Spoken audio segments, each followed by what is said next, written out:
कुछ 111 क्वांटिटीज खरीदी थी, 2 लाख के आसपास के ऊपर शेयर खरीदे थे। तो टोटल हम लोग का कुछ बाइंग कॉस्ट पड़ी थी 2,95,000 पड़ा था, और हम लोग की जो सेलिंग कॉस्ट थी वो हम लोग का 4,46,000 पड़ा था। तो कुछ हम लोग को प्रॉफिट 1.5 लाख के आसपास का हुआ था। Yo traders, welcome to the tycoon mindset. तो आज हम लोग टेक्नो फंडा बेसिस पे हम लोग ने गोल्ड टाइम करके स्टॉक लिया था।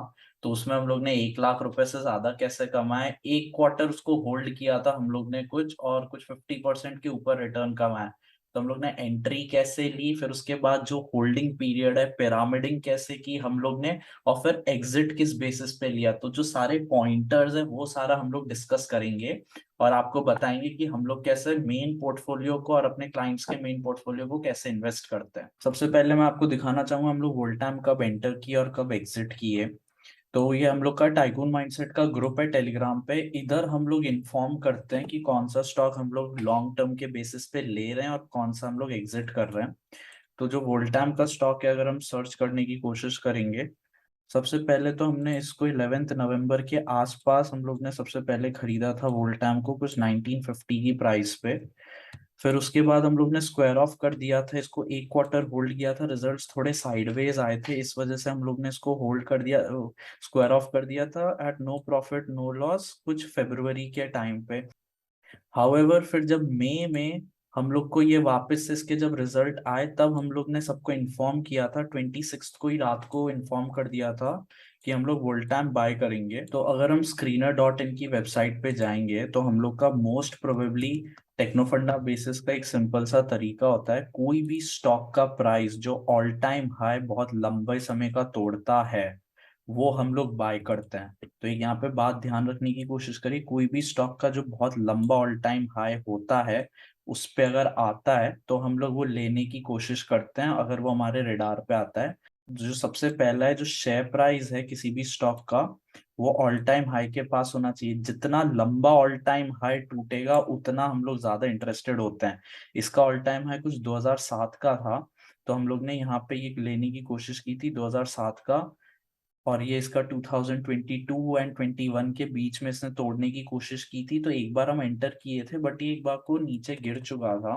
अगर एग्जैक्टली देखने की कोशिश करेंगे तो हम लोग ने इसको कुछ जो नवंबर में आपको बताया था, यहाँ पे कुछ लेने की कोशिश की थी, एंड कुछ almost no profit no loss में यहाँ पे कहीं निकले थे हम लोग फरवरी के टाइम पे। एंड फिर उसके बाद हम लोग ने यहाँ पे लिया था अच्छा खासा मई में, और फिर हम लोग ने एग्जिट लिया था कुछ 22 अगस्त या 23 अगस्त को। तो सबसे पहला एक तरीका होता है टेक्नो फंडा का, कोई भी स्टॉक जो हम लोग देखते हैं हमारे रेडार पे, वो एक लंबे टाइम फ्रेम पे ऑल टाइम हाई तोड़ना चाहिए। तो इसका 2008 7 का 7 और 8 का ऑल टाइम हाई टूट रहा था, 14-15 साल का कुछ आसपास का ऑल टाइम हाई टूट रहा था, तो हम लोग ज्यादा एक्साइटेड थे। एक बार ये कुछ नो प्रॉफिट नो लॉस दिया था, बट सेकंड टाइम जब इसके रिजल्ट्स आए तब हम लोग ने इसको अच्छा खासा क्वांटिटी में खरीदा था। सेकंड चीज होती है क्वार्टरली रिजल्ट। तो क्वार्टरली रिजल्ट में सितंबर 2021 का जो इसका रिजल्ट आया था, सितंबर और जून इसके थोड़े बहुत म्यूटेड ही आते हैं और ऑलमोस्ट सेम के आसपास आने की कोशिश करते हैं। हाउएवर इसने सितंबर में एक बहुत अच्छा खासा एक्सेप्शनल रिजल्ट दिया था,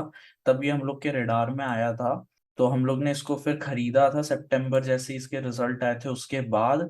हाउएवर ये साइडवेज चलता रहा, एंड दिसंबर इसके सितंबर से ज्यादा अच्छे आते हैं। तो नो डाउट इसका, अगर हम पहले का ट्रेंड देखेंगे तो सितंबर से दिसंबर अच्छे रिजल्ट ही आते हैं। एंड इधर थोड़ा सा म्यूटेड था, बट हाउएवर मोस्ट प्रोबेबली इसके दिसंबर में जून से अच्छे ही रिजल्ट आते हैं। तो इस बार सेल्स इसने अच्छी दी थी। हाउएवर इसके प्रॉफिट में जो ऑपरेटिंग मार्जिन थी वो थोड़ी सी म्यूटेड थी, और प्रॉफिट बिफोर टैक्स पिछले सितंबर से थोड़ा कम था। ये एक थोड़ा कॉशन का साइन था, क्योंकि ये क्योंकि ये शेयर साइडवेज जा रहा था, इसलिए हम लोग ने सबसे फर्स्ट टाइम तो एग्जिट लेने के लिए इसलिए सोचा था अगर ये नया ऑल टाइम हाई बनाएगा फिर से तब इसको एक बार को रेडार में लेंगे। हाउएवर जब इसके मार्च के रिजल्ट आए थे तो मार्च में हम लोग ने इसको फिर अच्छे से खरीदने की कोशिश की थी, एंड फिर अच्छा खासा इन्वेस्टमेंट किया था, क्योंकि इसके रिजल्ट ऑल टाइम हाई आए थे एंड प्रॉफिट्स भी ऑल टाइम हाई थे। फिर जून में इसके नो डाउट म्यूटेड रिजल्ट आते हैं मार्च से कंपैरिजन में, बट इस बार इसने ऑपरेटिंग प्रॉफिट में ज्यादा इशू क्रिएट कर दिया था। उस वजह से ये बहुत बड़ा रीजन था हम लोग को निकालने का। सेकंड, हम लोग ने इसको चांस भी दिया था, बट उसी दिन ये शेयर नेक्स्ट डे रिजल्ट के बाद 10% डाउन था, और ओवरऑल डे के एंड में तो 20% तक गिर चुका था। तो हम लोग ने सुबह से 9% जब फॉल हुआ था, 9 to 10%, तब हमने निकाल दिया था। अगर आपको एग्जैक्ट डेट्स देखनी है तो यहाँ पे देखने की कोशिश करिए। ये हम लोग का one of the main account है जो मैं पहले भी एक बार आप लोग को बता चुका हूँ। 4659 वाला जो अकाउंट है उसमें हम लोग ने वोल्टैम खरीदा था। तो अगर उसमें हम लोग ऑर्डर बुक में जाएंगे एंड ऑर्डर बुक में अगर मैं वोल्टैम्प लिखता हूँ एंड 1 साल का मैं देखता हूँ तो यहाँ पे देखने की कोशिश करिए। अगर मैं यहाँ पे नीचे आता हूँ तो फिर एक बार को एग्जैक्ट डेट्स और मैं आपको बताऊं तो हम लोग ने सबसे पहले 11 नवंबर को खरीदा था। One of the major quantities खरीदी थी, 50 क्वांटिटीज, कुछ 1 लाख के आसपास का इन्वेस्ट किया। फिर थोड़ी बहुत क्वांटिटी हम लोग ने यहाँ पे भी ली थी 1946 की प्राइस पे। फिर 28 दिसंबर को थोड़ा सा बाय किया था हम लोग ने। फिर जब उसके बाद इसके दिसंबर के रिजल्ट्स आए थे एंड ऑफ जैन में, तब इसको लो प्रॉफिट मार्जिन की वजह से हम लोग ने इसको निकाला। Almost no profit no loss पे ही निकला था। यहाँ पे 1954 था और यहाँ पे 2033 था। बहुत मीगर सा प्रॉफिट हुआ था। हाउएवर ये तो फर्स्ट फेज था और ये रेडार पे था हमारे पूरे। फिर जब इसके रिजल्ट आए थे तो 26 मई को हम लोग ने ये अच्छा खासा खरीदने की कोशिश की। कुछ 111 क्वांटिटीज खरीदी थी, 2 लाख के आसपास के ऊपर शेयर खरीदे थे। फिर जैसे जैसे शेयर भागते गया, पहले 2015 पे खरीदा। फिर हम लोग की आदत है कि अगर 10-20% भागता है शेयर तो हम लोग टोटल अमाउंट का 10-20% एटलीस्ट इन्वेस्ट करते हैं। इसको मोस्टली पिरामिडिंग बोला जाता है। तो 14 शेयर्स और खरीदे थे। फिर 2450 की प्राइस पे हम लोग ने वापस से 10 शेयर्स खरीदे थे। फिर जब ये बहुत ही भाग गया था और इसके रिजल्ट्स आने वाले थे, तो रिजल्ट से कुछ दिन पहले हम लोग को एक एक्सपेक्टेशन थी शायद इसके रिजल्ट्स अच्छे आएंगे, तो 6 शेयर और खरीदे थे। हाउएवर इसके रिजल्ट्स अच्छे नहीं आए थे एंड 3182 की प्राइस पे मैंने सेल ऑर्डर तो डाला था बट वो 3166 पे निकला था। कुछ 135 क्वांटिटीज एंड उसी टाइम पे फिर बाकी के 6 शेयर्स भी निकाल दिए थे। टोटल हम लोग ने कुछ आसपास 141 शेयर्स खरीदे थे और 141 शेयर्स फिर सेल कर दिए थे 16 अगस्त के आसपास। अगर हम लोग प्रॉफिट कैलकुलेट करने की कोशिश करेंगे तो सबसे पहले जो हमने बाय किया था 1943 के प्राइस पे 50 शेयर, 1946 इंटू 50, 97,300 का। फिर हम लोग ने थोड़ा और बाय किया था कुछ दिनों बाद 1958 इंटू 12।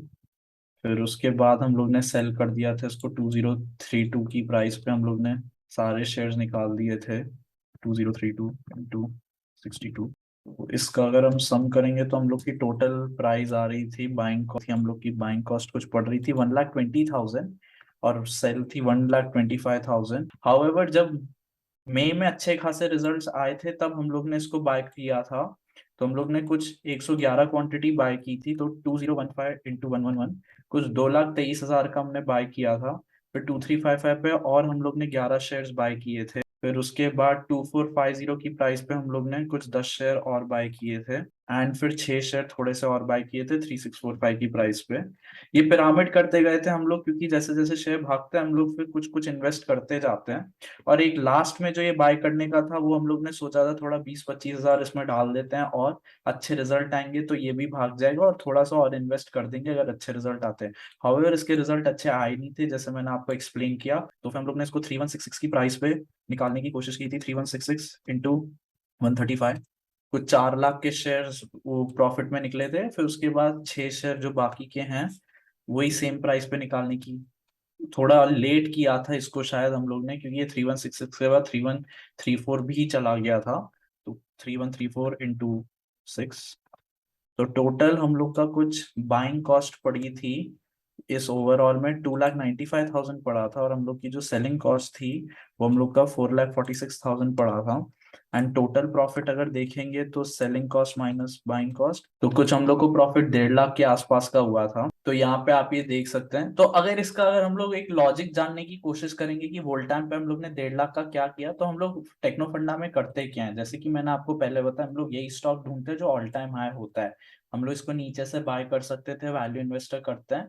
हम लोग थोड़ा सा मोमेंटम बेस्ड इन्वेस्टर हैं, क्योंकि हम लोग को एक मोस्टली ये चीज रहता है, अगर कोई भी शेयर, इसमें दो रूल है, अगर कोई भी शेयर ऑल टाइम हाई तोड़े एंड उसके क्वार्टरली रिजल्ट्स अगर ऑल टाइम हाई आ रहे हैं तो उसकी प्रोबेबिलिटी बहुत ज्यादा हो जाती है कि शेयर भागेगा। इस बेसिस पे हम लोग अपना मेजर पोर्टफोलियो एलोकेशन करते हैं और वही सारे स्टॉक्स लेते हैं जिसके ऑल टाइम हाई रिजल्ट्स आते हैं क्वार्टरली, विथ जो प्राइजेस उसकी ऑल टाइम हाई होती हैं। नो डाउट कभी कभार रिजल्ट अगर यहीं पे अच्छे आ जाते हैं तो हम लोग लेने की कोशिश करते हैं, बट कभी कभार हम लोग ज्यादा मैक्सिमम कंफर्टेबल तब होते हैं जब ये share price all time high तोड़ता है। अब ऑल टाइम हाई कुछ 5-6 साल का भी हो सकता है, बट वो ऑल टाइम हाई ही होना चाहिए। अब इसका ऑल टाइम हाई 2007-8 में था। तो ये एक इसमें दो चीजें थी कि एक तो ये वन ऑफ दी सबसे लंबा अच्छा खासा 15-20 साल का ऑल टाइम हाई है। तो इसका एक बहुत अच्छा बेनिफिट ये हो जाता है कि ये शेयर यहाँ से और भी भाग सकता है, अब अगर अच्छे रिजल्ट दे। अब अगर ये अच्छे रिजल्ट देगा तो हम लोग इसको थोड़ी बहुत क्वांटिटी में बाय करेंगे जहां पे भी होगा, एंड मैक्सिमम क्वांटिटी हम लोग कर देंगे अपने पोर्टफोलियो में जब ये 3500 क्रॉस कर देगा। सबसे पहली बात। सेकंड, इसमें एक चीज इंपॉर्टेंट हो जाती है, हम लोग का फोकस सबसे ज्यादा sales and operating profit margin पे हम लोग का सबसे ज्यादा हो जाता है। अगर अब हम सेल्स पार्ट में देखने की कोशिश करेंगे तो मोस्टली हम लोग ने मार्च के इसकी अगर आप सेल्स देखेंगे वन ऑफ द हाईएस्ट आई है, with very good operating profit margin. No doubt 2008 में ये ज्यादा दिया करता था, हाउएवर अगर हम सेल्स के हिसाब से कैलकुलेट करेंगे तो इसका one of the highest profits, gross margin and highest profits and sales आई थी। हाउएवर ये जो जून में इसके कम रिजल्ट्स ही आते हैं, यहाँ पे आप देखने की कोशिश करें मार्च से जून कम आया है। यहाँ पे देखेंगे मार्च से जून हमेशा कम आया है, फिर से मार्च 16 से जून 16 कम आया है, मार्च 15 से जून 15 कम आया है। तो इस बार भी कम आया था। हम लोग ने इसे बेनिफिट ऑफ डाउट देने की भी कोशिश की थी कि ये स्टॉक का जून में सीजनैलिटी की वजह से कम रिजल्ट आता है, तो हमें पहले इसका नहीं था कि निकालेंगे। हाउएवर जब हम लोग ने देखा कि जो शेयर प्राइस है वो गिरते ही चला जा रहा था, अगर हम एक महीने की शेयर प्राइस चार्ट में जाएंगे तो 12 अगस्त के आसपास ये पूरा अच्छा खासा गिरते ही जा रहा था, और वो दिन अभी रिसेंटली गया था। तो हमें ये पता है जब हमने एग्जिट किया था 12 या 13 अगस्त के आसपास, अभी देख लेंगे ऑर्डर बुक में कब था, तो ये गिरे ही जा रहा था अच्छे खासे। तो हम लोग ने इसको बेनिफिट ऑफ डाउट दिया था, हम लोग को इसे निकालने का मन नहीं था। हाउएवर हम लोग दो चीजें करते हैं कि ऑल टाइम हाई से शेयर अगर 20% गिर जाए तो हम लोग मोस्टली एग्जिट कर देते हैं, अनटिल एंड अनलेस वो 2x या 3x ना हो गया हो। अगर वो होता है तो हम लोग 30-35% का जो अगर आता है ऊपर से fall all time high price से, तो एक बार को उसको 30-35% पे निकालने की कोशिश करते हैं। नहीं तो ये स्टॉक हमें 60% के आसपास, 1,80,000 के आसपास हम लोग का प्रॉफिट हो रहा था एक्चुअल में, 180-190 के आसपास। बट उसी दिन फिर जब ये गिरा था तो हम लोग 10% डाउन में निकालने की कोशिश किए थे, टॉप पे नहीं निकाले थे। पहले 6% गिरा, फिर 10% गिरा, तो हम लोग ने फिर इन्फॉर्म कर दिया था 918 के आसपास कि हम लोग इसको निकाल रहे हैं। और ओवरऑल ये उस दिन 17% के आसपास गिरा था। वॉल्यूम्स भी अच्छी आई थी, बट हम वॉल्यूम्स पे इतना फोकस नहीं करते हैं। टेक्नो फंडा बेसिस पे एक चीज समझने की कोशिश करिए, share price all time high के आसपास ही होना चाहिए। 2 साल का, 5 साल का, 10 साल का हाई नहीं चाहिए। 52 वीक हाई हम लोग कंसिडर नहीं करते हैं। जो भी स्टॉक ऑल टाइम हाई 5 साल पहले ऑल टाइम हाई बनाया था, फिर वहां से गिर गया, फिर अब आसपास आ रहा है ऑल टाइम हाई के आसपास 10-15% ऊपर या नीचे वहां पर है, तो हम लोग उसमें ज्यादा इंटरेस्टेड होते हैं। हम लोग जो भी 4500 कंपनीज हैं उन सबको क्वार्टरली बेसिस पे चेक करते हैं कि कौन सी ऑल टाइम हाई के पास ट्रेड कर रही है, एक एक कंपनी देख देख के उसके फिर क्वार्टरली रिजल्ट्स निकालते हैं। मोस्टली बहुत हाई चांसेस होते हैं कि शेयर ऑल टाइम हाई तभी होता है जब उसके रिजल्ट्स भी ऑल टाइम हाई होते हैं। तो जो भी ऑल टाइम हाई ब्रेकआउट देता है, 3 साल का ऑल टाइम हाई ब्रेकआउट है तो अच्छा है, 5 साल का उससे अच्छा है, 8 या 10-11 साल का उससे ज्यादा अच्छा है। जितना पुराना ऑल टाइम हाई होता है चाहे कितना भी ऊपर हो, वहां तक अगर शेयर प्राइस आता है एंड उसके results quarterly all time high आते हैं, तो सीजनल में हम लोग पिछले साल का सेम क्वार्टर देखते हैं। बट अगर कंपनी सीजनल नहीं होती है तो हम लोग जस्ट पिछले क्वार्टर से ही कंपेयर करते हैं। लोग ने इसको चांस दिया था कि अगर नहीं गिरता तो हम लोग नहीं निकालेंगे, इसको निकालते भी नहीं। अगर ये हम लोग का 100 या 200% 2x या 3x भाग गया होता तो फिर एक बार को इसको अभी भी होल्ड करके रखते, और फिर 33% के आसपास गिरता, 1/3 गिर जाता उसके ऑल टाइम हाई से, तो उसको निकालते। नहीं तो 20-25% पे होल्ड करके रखते। उस दिन पर शेयर जब उसने रिजल्ट दिए, कुछ सैटरडे या संडे दिए थे, फिर मंडे का ये दिन था, तो पहले 6% गिरा, फिर उसके बाद 10% गिरा। तो हम लोग ने फिर एक कॉल लिया कि इसको निकाल देते हैं। अगर ये रिकवर करता है फिर से तो 50% क्वांटिटी अब बाय करेंगे जब ऑल टाइम हाई तोड़ेगा, और जब अगर इसके रिजल्ट अच्छे आएंगे तो जिस प्राइस पे भी हो, चाहे ऊपर भाग गया, हम लोग फुल क्वांटिटी कर देंगे, फिर उसके बाद वेट करेंगे। हाउएवर इस बार जो टोटल क्वांटिटी होगी वो हम लोग की बाइंग प्राइस से कंपैरिजन में होगी, सेलिंग प्राइस के कंपैरिजन में नहीं होगी, क्योंकि ये शेयर ऑलरेडी भाग चुका है। टेक्नो फंडा एनालिसिस हम लोग स्टॉक का ऐसे ही करते हैं, ऑल टाइम हाई रिजल्ट्स होने चाहिए, quarterly results, and all time high उसका शेयर प्राइस होना चाहिए। जितना लंबा टाइम का ऑल टाइम हाई तोड़ने की कोशिश कर रहा है वो हम लोग बाय करने की कोशिश करते हैं। अब हम लोग का जो पोर्टफोलियो है, अब हम लोग दो तरीके से करते हैं, एक तो इंट्राडे ऑप्शन सेलिंग करते हैं, दूसरा हम लोग का जो मेन पोर्टफोलियो टेक्नो फंडा स्टॉक के हिसाब से रखते हैं। तो फिर अब हम लोग वीकली बेसिस पे एक या दो वीडियो बनाने की कोशिश करेंगे कि कौन कौन से स्टॉक रिसेंटली हम लोग ने प्रॉफिट पे निकाले हैं या लॉस पे निकाले हैं, वो भी मैं आपको केस स्टडीज बताऊंगा। और हम लोग एक एक कंपनी पे ये भी बताएंगे हम लोग कौन कौन से स्टॉक किस रैशनल पे रखे हुए हैं। ये सबसे पहली कंपनी जो हम लोग यूट्यूब चैनल पे बता रहे हैं। सारे कंपनीज के हम लोग जो भी बाय किए जो भी सेल किए पूरे ट्रांसपेरेंट वे पे उसी टाइम पे हम अपने टेलीग्राम चैनल पे आपको बता देते हैं। तो आप हमारा टेलीग्राम चैनल ज्वाइन कर सकते हैं, लिंक डिस्क्रिप्शन बॉक्स में नीचे होगा। तो उधर आप अगर ज्वाइन करके आपको सबसे पहले पता चल जाएगा कि हम लोग कौन से स्टॉक्स रखे हुए हैं, कौन से स्टॉक्स हम लोग बाय कर रहे हैं, कौन से टाइम उसको निकाल रहे हैं। जो हम लोग बाय करते हैं लॉन्ग टर्म बेसिस पे वो ही सजेस्ट करते हैं। अगर हम जो बाय नहीं करते हैं तब भी रेडार पे आ रहा है, भाग भी जाए तब भी हम लोग वो सजेस्ट नहीं करते हैं। जो भी स्टॉक्स हमारे पास होते हैं वो ही हम लोग सजेस्ट करते हैं। आगे हम लोग ऐसे वीडियोस अब बनाते जाएंगे, एंड डेली बेसिस पे हम लोग निफ्टी की ऑप्शन सेलिंग जो करते हैं वो डेली बेसिस पे वीडियोस बनाते हैं। तो फिर आगे जैसे जैसे कंपनीज हम लोग बाय या सेल करेंगे उसके वीडियोस बनाते जाएंगे, और जो भी अभी कंपनीज है उसका भी बताते जाएंगे। अभी के लिए बस इतना ही। Thank you.